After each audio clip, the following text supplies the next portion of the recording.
કમોસમી વરસાદના કારણે ખેતીના પાકોને નુકસાન બાદ ખેડૂતોના દેવા માફ કરવાની માંગ સાથે અમરેલી જિલ્લા કોંગ્રેસ દ્વારા આજે અમરેલી ખાતે ધરણા યોજવામાં આવ્યા હતા। આ કાર્યક્રમમાં પાલભાઈ આંબલિયાની કિસાન સંઘર્ષ યાત્રા યોજાઈ હતી અને રાજ્યસભાના સાંસદ શક્તિસિંહ ગોહિલ તેમજ લલિત વસોયા, પરેશ ધાનાણી, પ્રતાપ દુધાત સહિતના આગેવાનોએ અમરેલીના રાજકમલ ચોકમાં રાજ્ય સરકાર પર આકરા પ્રહારો કરી ખેડૂતોના દેવા માફ કરવાની માંગ કરી હતી।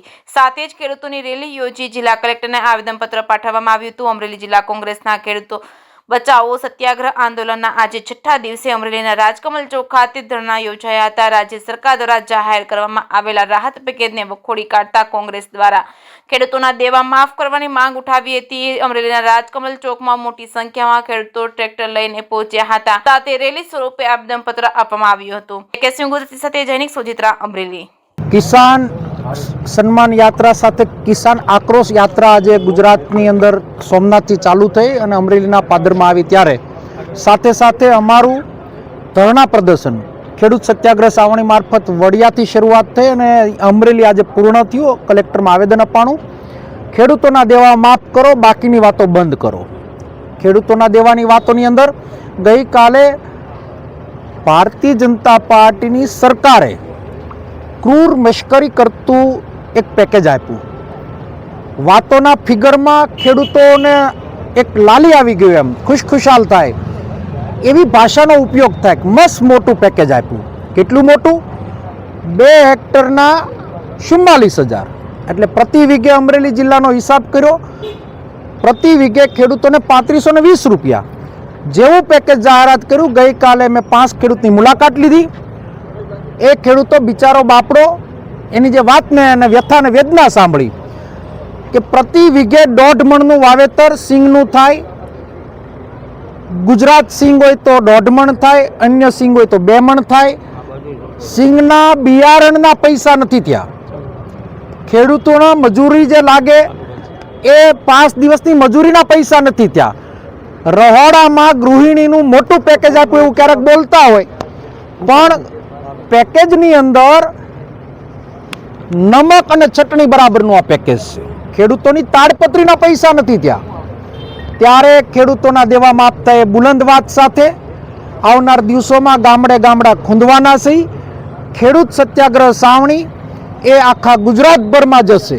આ વાત જે અમે ચોકમાં બેઠા હતા ત્યારે સત્યતાની સાથે પાયલ કાંડ વખતે બેઠા હતા, એ ચોકની અંદર આજે અમે જાહેરાત કરી। જેમ પાયલને ન્યાય અપાયો એ પ્રમાણે ખેડૂતને ન્યાય અપાવવાના અમારા સંપૂર્ણ પ્રયત્નો રહેવાના છે। ખેડૂતો અત્યારે એની ઢાલ બનવું એ અમારી ફરજની વાત છે। રાજધર્મ નિભાવવાનો છે, નહીં કે ભારતીય જનતા પાર્ટીની જેમ રાજકારણ કરવું। આવનાર દિવસોની અંદર ખેડૂતોને ઉજાગર પણ કરશું અને દેવા માફીના નારાને બુલંદ બનાવશું અને મને વિશ્વાસ છે કે ગુજરાતના ખેડૂતો જાગશે, બોલશે અને રહેશે। તો આજ નહીં તો કાલ ગુજરાતના દેવા માફ કરવા પડશે। જો આ સરકાર દેવા માફ નહીં કરે તો જ્યારે પણ કોંગ્રેસની સરકાર બને ત્યારે દેવા માફ એટલા માટે કરશે કે આજે દેશની અંદર કોઈ દેવા માફ કર્યા હોય તો મનમોહનસિંહે દેવા માફ કર્યા, કર્ણાટકની સરકાર આજે ખેડૂતને મદદ કરે છે, તેલંગાની સરકાર આજે ખેડૂતોને મોટી મદદ કરી રહી છે, રાજસ્થાનની અંદર દેવા માફ કર્યા, મધ્યપ્રદેશમાં દેવા માફ કર્યા, છત્તીસગઢમાં દેવા માફ કર્યા, પંજાબમાં દેવા માફ કર્યા, હરિયાણાની સરકારમાં તપાસ કરી લે। આ મીડિયા, સોશિયલ મીડિયા કોઈ પણ બોલતા પહેલા એકવાર આરટીઆઈ કરી લો। આ જેટલું હું બોલ્યો છું કેટલું ખેડૂતોને આ સરકારોએ આપ્યું છે એની આરટીઆઈ કરી અને નિર્ણય ખેડૂતના દીકરા કરે। સોશિયલ એક્ટિવિટી કરતા સોશિયલ મીડિયાવાળા યુટ્યુબરોનો ખૂબ ખૂબ આભાર, સાથે સાથે તમારા પત્રકારોનો દિલથી આભાર, ટીવી ચેનલોનો આભાર અને બધા પત્રકારોએ સહકાર આપ્યો છે આ મુહિમની અંદર। કેટલાક પાટીદાર સંગઠનોએ ચૂંટણીમાં અનામતની માંગ કરી છે સુરત। આ વાત ખેડૂતોની છે, અનામતની વાત એ જેને વાત કરી એ વાત કરે। મારી વાત ફક્ત ખેડૂતોને લગતી છે। 18 વર્ણને લાગુ પડતો આ પ્રશ્ન છે। ગામડામાં રહેતો કાઠી, કોળી, દરબાર, આહિર, દલિત, ભરવાડ, માલધારી, રબારી કોઈ પણ સમાજ ખેતી સાથે જોડાયેલો છે। આ 18 વર્ણનો પ્રશ્ન ઉપસ્થિત થયો છે ત્યારે કોઈ બીજી વાતમાં નહીં પડતા, ફક્ત ખેડૂતના દેવા માફ થાય આ વાતની સાથે અમે વળગેલા રહેવાના છે અને આ વાતને અમે આગળ વધારવાના છે। સરકારનો પેકેજ સામે ભાજપના જ નેતા નારાજ છે, રાજીનામા આપ્યા છે। ગઈકાલે રાત્રે 1 વાગે માર્કેટિંગ યાર્ડના ડાયરેક્ટર રાજીનામું આપ્યું. ભાજપના અમુક માણસોની આત્માઓ પણ જાગી અને અભિનંદન આપું છું. ખેડૂત માટે આ લોકોની આત્મા જાગી. અમારા વિસ્તારના પૂર્વ ધારાસભ્ય કાળુભાઈ પત્ર લખ્યો, ધારાસભ્ય જેવીભાઈ કાકડિયાએ પત્ર લખ્યો, દેવા માફીનો પત્ર કુમારભાઈ કાનાણીએ લખ્યો. આ ભારતીય જનતા પાર્ટીના બધા લોકોને લાખ લાખ વંદન. આ જ પ્રમાણે આ મુહિમમાં અમને સહકાર આપે એવી અપેક્ષા.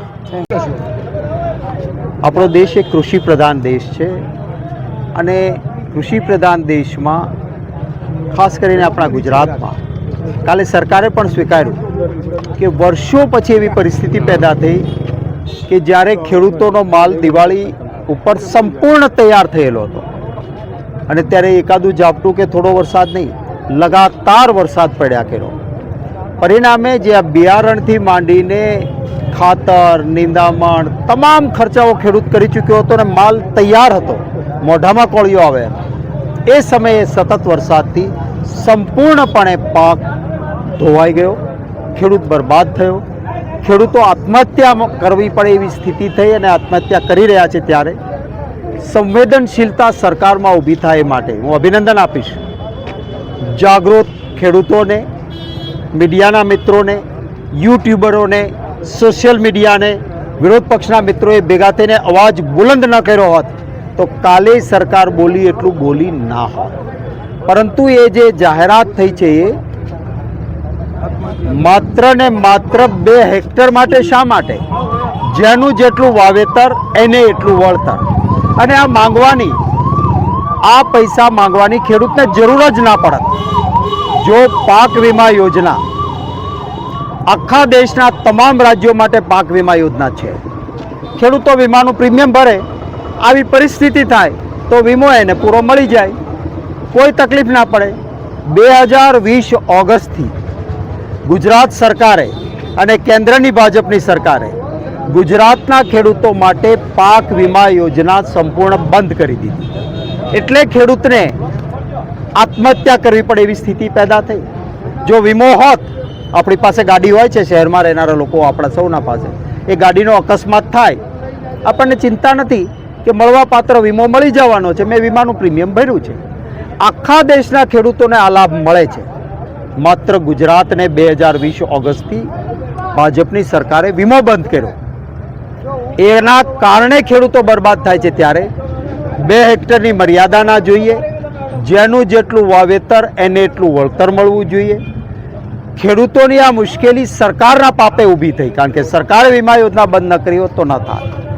દેવાના ડુંગર કોંગ્રેસની સરકારે ખેડૂતોનું દેવું સંપૂર્ણ માફ કર્યું. લાખો કરોડો તમે જો મોટા ઉદ્યોગપતિના માફ કરો, લૂંટીને બહાર ગયા છે એનાય માફ કર્યા, તો ખેડૂતનું દેવું કેમ માફ નહીં ભાઈ? ખેડૂતનું દેવું તો એના પ્રમાણમાં નજીવું છે. જે તમે બહારના લોકોના 21 લાખ કરોડ, છેલ્લો આંકડો 24 લાખ કરોડ, આટલા માફ કર્યા પછી ખેડૂતોનું માફ કરો તો 24 લાખ કરોડ નથી થવાના કે 21 લાખ કરોડ નથી થવાના. દેવું માફ થવું જોઈએ. પાંદડી, શીંગણી અને સોયાબીનનો જે પાંદડાઓમાંથી ઊભો થયેલો ચારો હોય છે, આખું વરસ ચાલે, એને સંઘરી રાખે સૂકવીને. આ વખતે વરસાદ એવી રીતે પડ્યો છે કે શીંગનો કે સોયાબીનનો પાલો પશુપાલકને કામનો નથી. ત્યારે પશુપાલકોને મફત ઘાસ તાત્કાલિક મળવું જોઈએ. આ અમારી મુખ્ય માંગણીઓ છે.